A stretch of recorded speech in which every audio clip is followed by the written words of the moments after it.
Warga negara asing MB asal Australia yang sempat viral di media sosial lantaran marah dan meludahi imam Masjid Al-Muhajir di kota Bandung, Jawa Barat, ditangkap polisi di Bandara Soekarno-Hatta saat akan kembali ke negaranya pada Sabtu 29 April 2023 dini hari.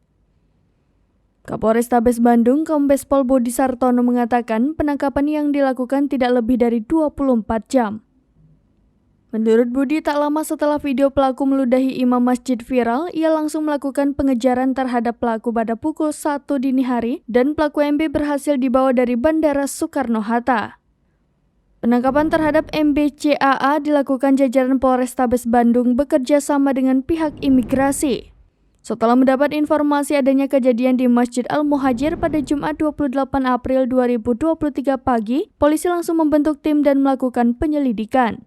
Pada Jumat sekitar pukul 23:12 waktu Indonesia Barat, katanya polisi mendapat informasi bahwa MBCAA berada di Bandara Soekarno-Hatta. Tim kemudian berkoordinasi dengan pihak imigrasi agar mengamankan yang bersangkutan. Saat ini MB sudah berada di Polrestabes Bandung untuk dimintai keterangan. Sebelumnya, M. Basri Anwar, Imam Masjid Al-Muhajir Buah Batu Kota Bandung diludahi oleh WNA Australia berinisial MB pada Jumat 28 April 2023. Peristiwa itu diduga lantaran MB merasa terganggu dengan bacaan ayat suci Al-Quran yang diputar Basri melalui pengeras suara. Aksi itu pun terekam CCTV masjid dan viral di media sosial.